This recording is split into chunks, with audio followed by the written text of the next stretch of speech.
Well, at first I didn't even know about Ebony until after she was born. My mother never told me until the night that she had Ebony in the hospital. Well, I didn't find out I was going to be an uncle. I found out I was an uncle. I was kind of shaky about it, you know. I'm thinking maybe she was doing this trying to get me back. Whatsoever, until I met Ebony, then it was a different story. So eventually, Kenny brought the baby over. Ebony must have been, she was almost a year old before I even saw her. Drugs was the, I mean, you know, I can't say that's all of it. I know from, you know, from the issues that Ebony, that I went through with her, it was her taking my stuff, Ebony's stuff, you know, and then I heard about her mom and drugs and Ebony being left. You know, it was one girl Tanya used to leave her with. She used to make her kids stay in the hallway, and she had some guy in the house, and her husband, he going to work, but she would leave her over there. You know what? Like, what's the problem with you? You know, why would you do that? In December 2003, Tanya approached me and asked me if I would take Ebony because she wanted to go into rehab. I said yes, but I was scared to death. You know, I worked all those years. I didn't have to take care of little kids. So, plus I was retired. Go when I got ready, stay as long as I got ready, as I wanted to, and didn't have to be concerned about a baby. Ben and I went up to the Bronx and picked up Ebony on January the 4th.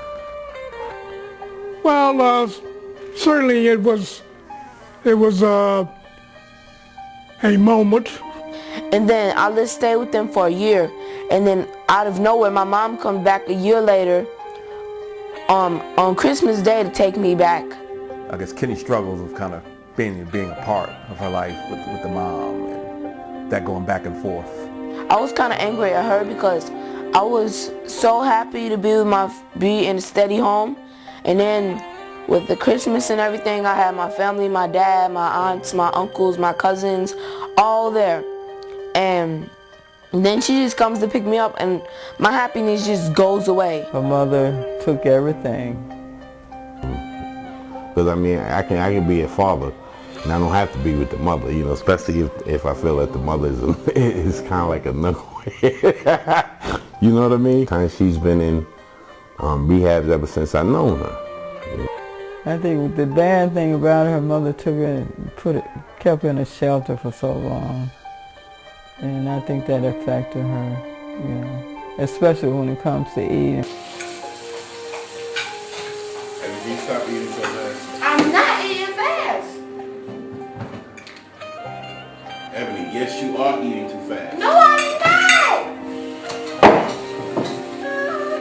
Like if I get loud with her, she cries. She don't like that. I mean, to me, I call her princess. She don't like me to call her princess, but I consider it a term of endearment. You know, she has a sense of humor that comes out,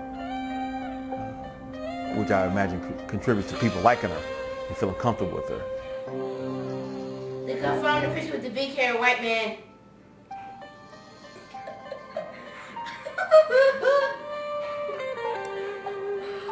Da da da da da da da da da da da da. Sally Nancy, Marcel. Yeah. Da da da da. Ebony is a born leader. People gravitate towards her. She has a lot of charm and charisma. She has good verbal skills, so she's able to talk to anybody. She has an engaging personality. There's a tendency for her to take control, or people give her control. I don't know which one. It could be both. People give her control, or she takes it. But she definitely has a presence, and people remember her. Really a special gift. So I don't regret taking her. You know, I haven't lost. Instead of losing, I've gained. The family has gained. Me and my mom got along great, but the one thing I didn't like about my mom was she really couldn't cook, and every time she did my hair, she pulled my hair. I was sitting there crying, and she was like, "Stop crying, it don't hurt."